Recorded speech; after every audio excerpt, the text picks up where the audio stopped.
Now, the Roma Wine Company of Fresno, California presents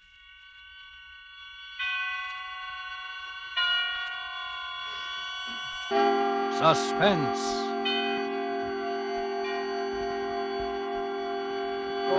Tonight, Roma Wines bring you Mr. Lee J. Cobb as star of The Bet, a suspense play produced, edited, and directed for Roma Wines by William Spear. Suspense, radio's outstanding theater of thrills, is presented for your enjoyment by Roma Wines. That's R-O-M-A, Roma Wines. Those excellent California wines that can add so much pleasantness to the way you live, to your happiness in entertaining guests, to your enjoyment of everyday meals. Yes, right now a glassful would be very pleasant, as Roma Wines bring you Mr. Lee J. Cobb in a remarkable tale of suspense.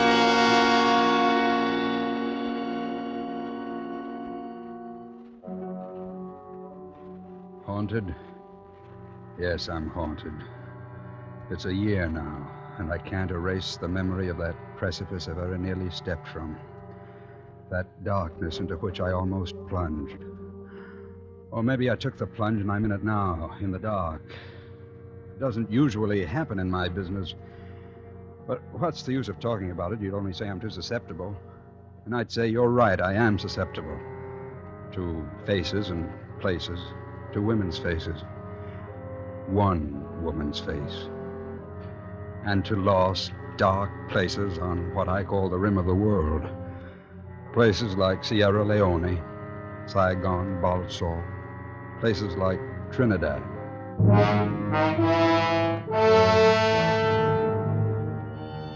But you won't get it from reading atlases and maps.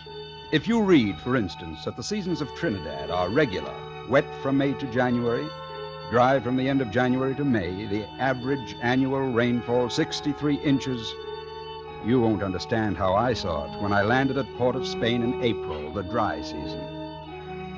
I remember it was a day so clear and bright that it was a world under glass. And I liked it. I liked the harbor, cathedrals, the old streets, the dry, spiced air, and that little shop I wandered into to get away from the blaze of the sun. I'd heard she went there. Siam Brahmachari shop of Hindu antiquities. Hello? Anybody here? Certainly. Good afternoon. I am Siam Brahmachari. Oh, it's dark. I didn't see. Yes, I live here like a mole, and when the clock rings, it brings me customers every time. What can I show you? Well, I thought I'd look around. It's a pleasure. Look as you wish. You're a stranger in Port of Spain? I landed today. And you're an artist? Well, how did you... That's a sketch pad you carry. Oh, yes. Yes, I You'll paint. find Trinidad charming to paint until the rains come, Mr. Scott Turner. Mr. Scott Turner, yes. It's lovely until next month, then the green rain until the first of the year. Well, that sounds paintable. The rain. By the way, I believe you know a The Mrs. rain? Oh, no. It comes down so there's no... Pardon, please. Mrs. Barton. Good afternoon. Good afternoon, Siam. Did my Shiva get here? Yesterday, Mrs. Barton, I took him out of his straw nest. Yesterday. A beautiful white jade Shiva. I'll bring him in. Thank you. Oh, but first, this is Mr. Turner, a newcomer and an artist. Oh? How do you do? How do you do? Talk to him till I return, Mrs. Barton. I want him to see our Shiva, too. Well, we have our orders, Mr. Turner. Yes. What is it, a statue? A small one. It's my hobby. I collect Hindu gods. Do you know about them? Oh, a little. I've been to India.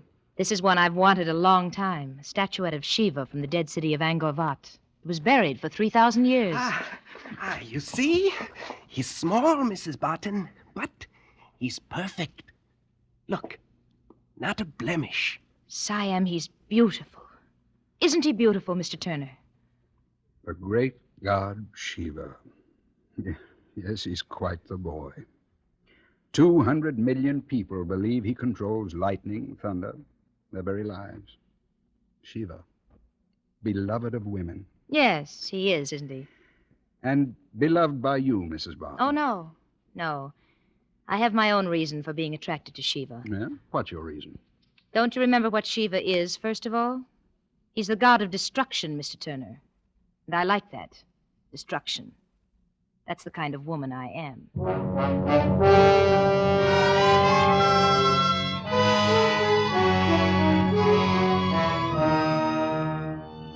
She liked destruction.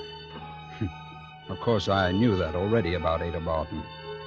She must have loved Trinidad, a place where a casual conversation turns suddenly intense, suddenly dangerous, where you never know the whirlpool under your feet until you're in it. I was in that whirlpool in a second, and I'm still there.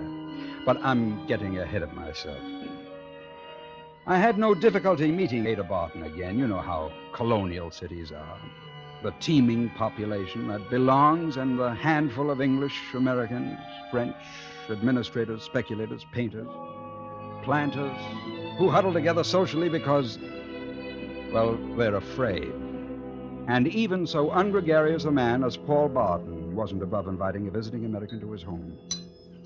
But no matter how we'd met, he and I were bound to disagree. So you're an artist, Mr. Turner. Well, I envy you. It must be pleasant not to have to work for your living. Well, naturally, I don't look at it that way. Paul, for heaven's sake. Oh, but Ada, my dear, surely neither you nor Mr. Turner contend painting is labor, not productive labor. But that's not the point. Well, I think it's a point.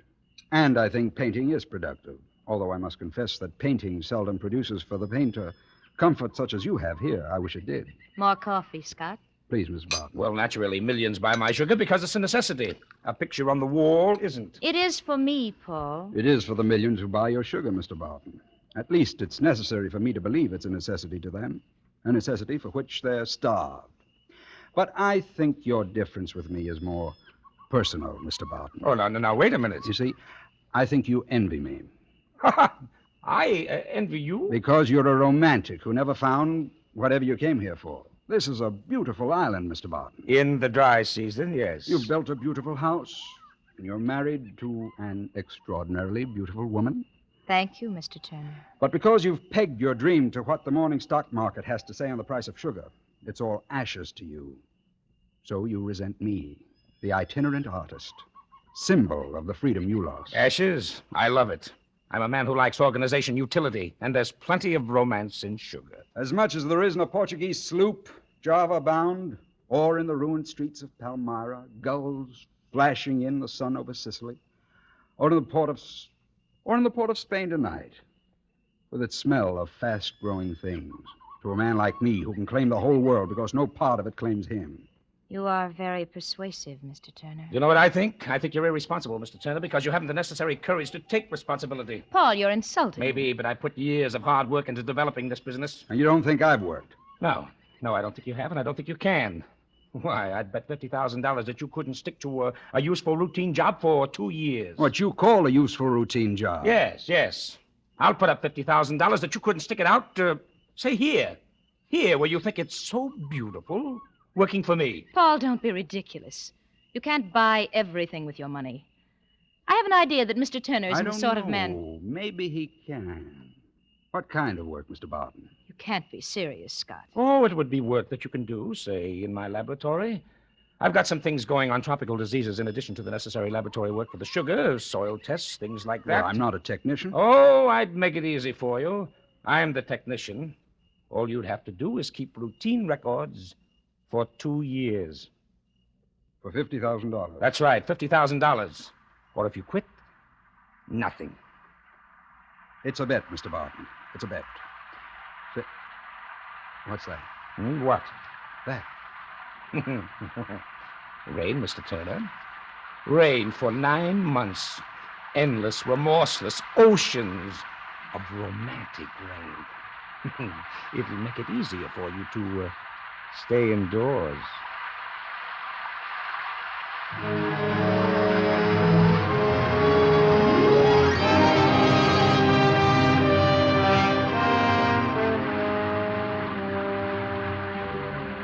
Endless, remorseless rain. I liked it at first because it blurred the passage of time. And somehow my job wasn't easy.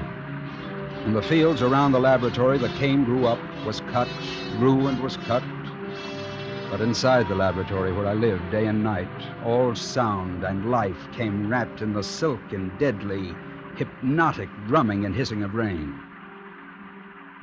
The first 2 months, only one thing bothered me: the petty needling of Paul Barton.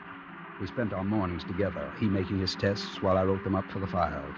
Scarcely a day went by when he didn't say something sharp or bitter. Well, how's the romantic Mr. Turner today? Can you read any poetry into the smell of aniline dyes? 2 years, Scott, 2 years. You see what you're heading for? A laboratory stoop. And this rain will grow mole in your curly artist lock. I guarantee it. Yes, my wife Ada fancies art too, Scott. She buys little things, paintings, statues. But she buys them with money from sugarcane, Scott. Or had you forgotten that?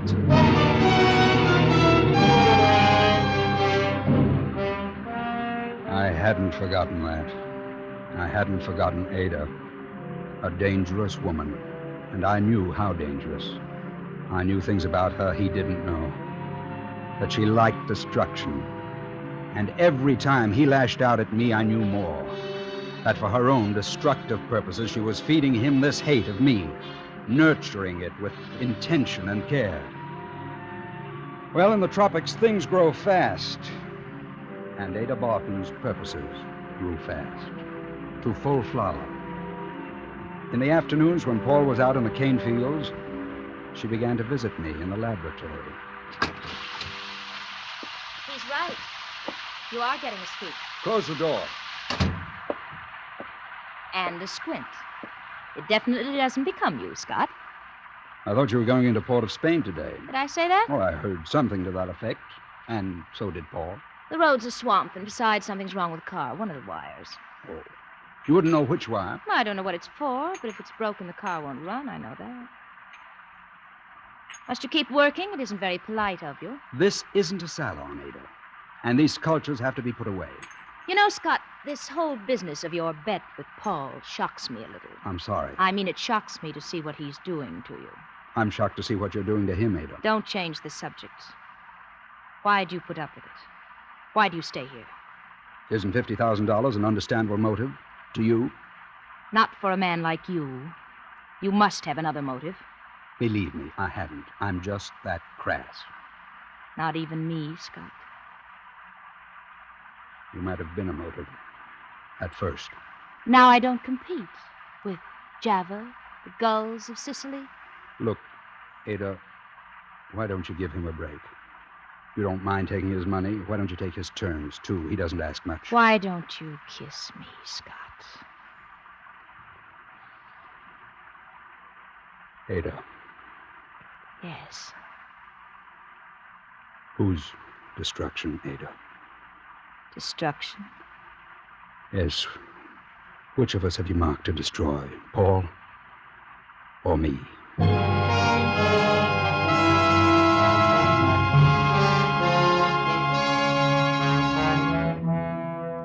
For Suspense, Roma Wines are bringing you as star Mr. Lee J. Cobb in The Bet by Donald S. Ryerson. Roma Wines' presentation tonight in radio's outstanding theater of thrills, Suspense.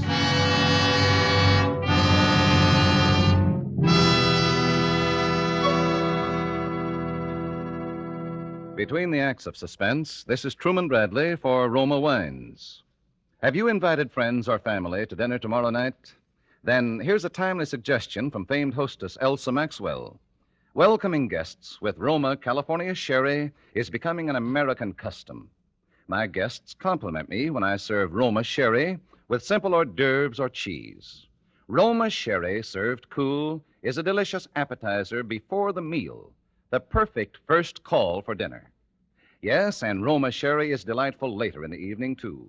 Glorious golden amber Roma Sherry is a happy, mellow wine with natural fragrance. Cream-rich with natural grape sugar sweetness and nut-like taste. If you prefer a dry sherry, get Roma California Pale Dry Sherry, famous for its light, nut-like taste. It's a good idea to keep both Roma Sherry types in the house and give your guests their choice. Remember, because of uniformly fine quality at low cost, more Americans enjoy Roma than any other wine. Always insist on Roma. R-O-M-A. Roma wines. And now Roma Wines bring back to our Hollywood soundstage Lee J. Cobb as Scott Turner in The Bet, a play well calculated to keep you in suspense.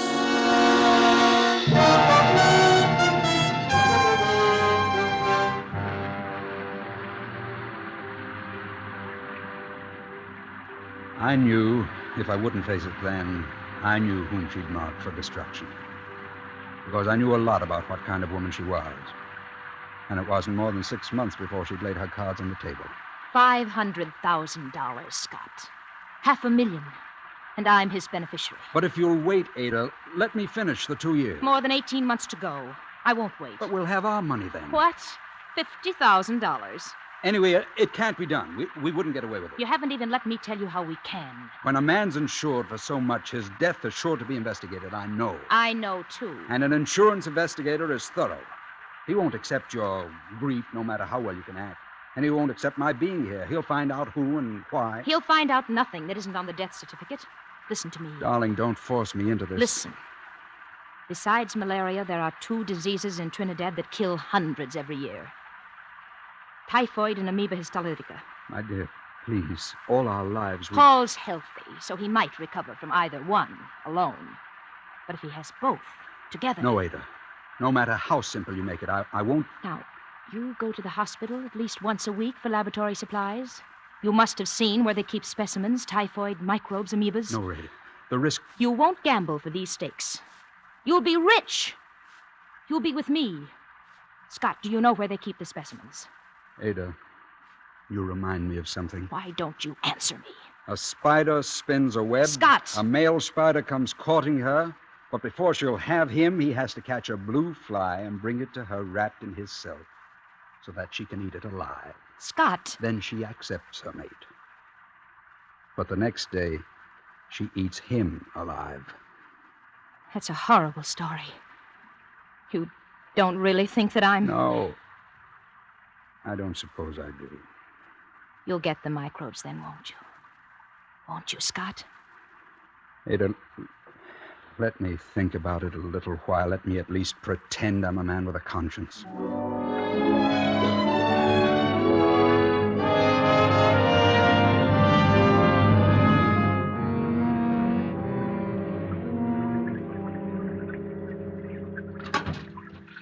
Scott?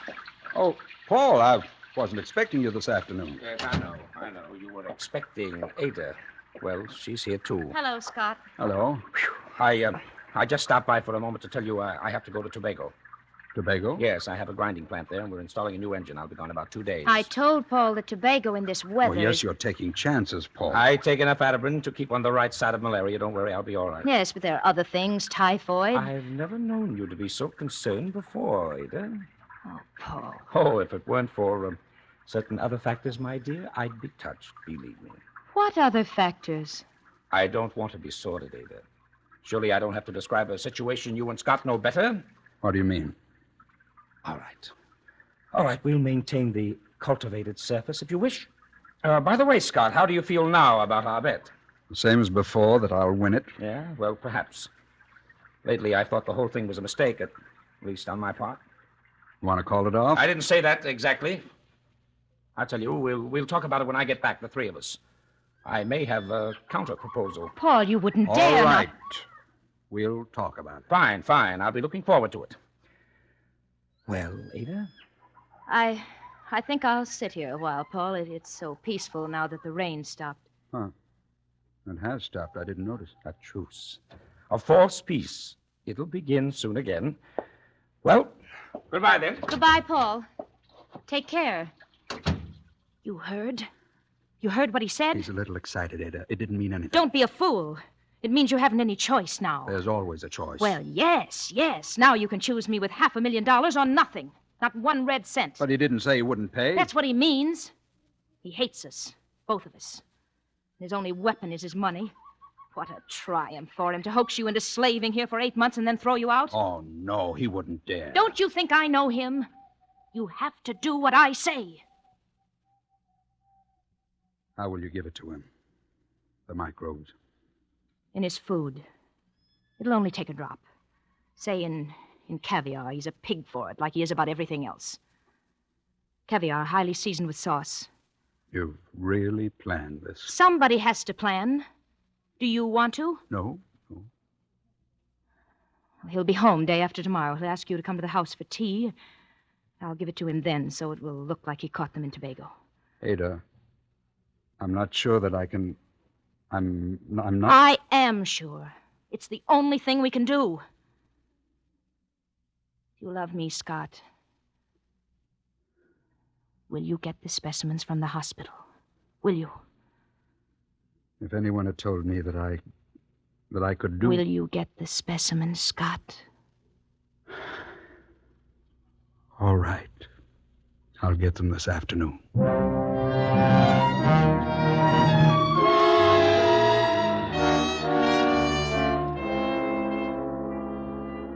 That afternoon, the rains had stopped. It was no false peace. The season was over, 2 weeks early. I drove into Port of Spain through a crawling, chalk white mist, through the strong, heady smell of decaying jungle. And the cessation of sound was enormous in my ears. It was as though the rain had stopped on a shout. I got the specimens, 2 tiny tubes of dynamically living death. When I stored them away in the laboratory refrigerator, I riveted my mind on Ada's face and her incomparable voice. We can do so much together, Scott. You're a savage like me. Remember how you looked at Shiva that first day? I could tell we're alike. No little stifling moralities. We're beyond such things, you and me, beyond pity or shame. Yes, quite beyond shame or pity. Be very careful, my darling. Eat only the caviar without the sauce. We'll leave all the rest for him.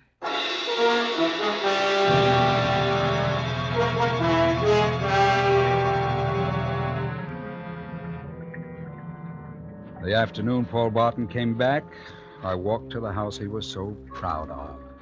There was a mist, still on the ground, but thinning fast. The dry season had begun. The only sound beside my footsteps was the last rainfall dripping from the giant trees and the hushed, mysterious voice of the jungle itself. Ada met me at the door. You can't possibly understand about her face. Vitality isn't the word. There is no word. Her face was the indestructible essence of life. When I saw her, there were no more doubts. She took me into the room where she kept the Hindu gods, where Paul was already sitting over his tea. Oh, hello, Scott. Come in. Well, you did invite me. Of course, but you surprised me again. You're punctual as well as tenacious. Help yourself to tea, Scott. I'll get the caviar. Thanks, Ada. I'm sorry I disappoint you so often, Paul. Disappoint me? By not conforming to your preconceived portrait of an artist. Oh, that's not where I misjudged. I had a preconceived portrait of the kind of man my wife thinks she wants. She wants a fool and a weakling. Well, I won't sit here and discuss... Here's the caviar, with sauce and without. And some new crackers over from England. Native pastry for you, Scott. You like sweets. Pull out that little table. I'll do it. Thanks, dear. You're right, Scott. You're right. We won't discuss that. That's beside the point. We were going to discuss my counter-proposal. Oh, Paul, let's not have unpleasantness right away. You assume it's unpleasant, not for me. I just want to say I'm closing the laboratory. Push the crackers over, Ada. I'd like to hear your reason. The research is no longer necessary, and I want you to leave Trinidad. You're worried about Ada, aren't you? Oh. We're dropping the cultivated surface, aren't we? Well, yes. Caviar and sauce. My wife prepares this very well, Scott. Yes. I wonder how well you know her. I know her pretty well. Now, you're thinking of the 50,000, of course. Oh, really, Scott, try this. Ada puts everything in it. Did I say something? Put it down. What? Put the caviar down, Paul. It's deadly. Scott, you fool. Yes, there's everything in it, including death, typhoid, amoebas. She prepared it very well. Ada. Ada, is this... I'm going to kill you, Scott. I hadn't intended to just yet. I know. Oh, of course you'd have a gun. How many men have you killed, Ada? How many helpless, hypnotized men have helped you to kill and then have themselves died? How many husbands, lovers? How did you know? I'm not such a romantic figure, Ada. I came here with some previous knowledge of you. You see, I was sent here for a purpose. I didn't meet you by accident. But I didn't know what you'd be like. How much of a spell you and the rain could cast. But it's over. The rains and everything. Yes, I was sent to investigate because of all the insurance. An insurance man, how dismal. You don't deserve even the...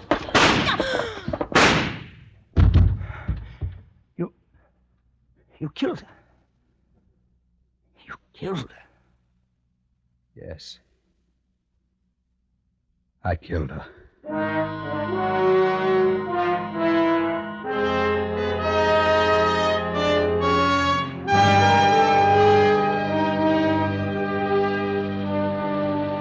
Yes, I'm haunted. I keep away from rain because she flourishes if it rains too long. She comes back like a dank, strong jungle vine, flowered and perfumed, but tough to the core. She winds herself around me.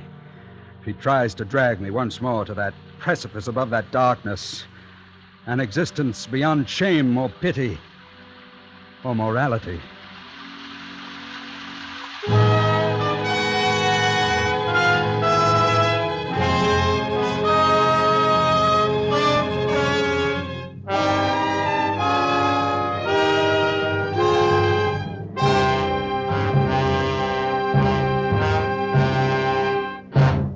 Roma Wines have brought you Lee J. Cobb as star of The Bet, tonight's study in suspense. This is Truman Bradley for Roma Wines, the sponsor of Suspense. Here's extra good news for you. You can now enjoy the taste luxury of Roma Wines at the lowest prices in years. Yes, the high quality of Roma Wines is unchanged, as good as ever. But Roma's new low prices enable you to save as much as 1/4. You can now enjoy Roma wines more often. Roma California wines offer you sherry, port, muscatel, and tokay for entertaining, Burgundy and Sauterne for mealtime pleasure, and Roma champagne to make any occasion unforgettable. Each of these fine Roma wines brings you the goodness of luscious grapes, gathered at peak of flavor, gently pressed, then unhurriedly brought to delicious perfection under the patient guidance of Roma's ancient winemaking skill. Bottled at Roma's own famed wineries, located in California's choicest vineyard districts. Roma wines are true wines, always unvaryingly good. Now featured by your dealer at new low prices.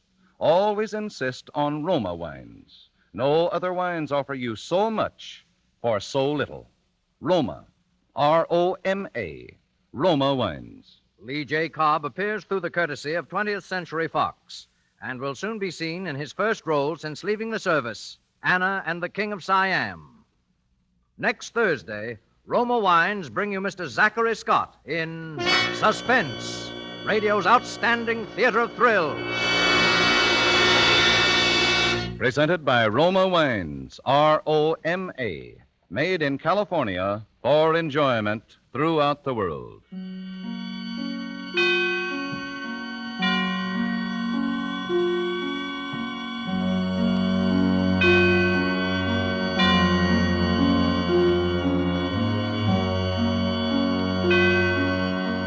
This is CBS, the Columbia Broadcasting System.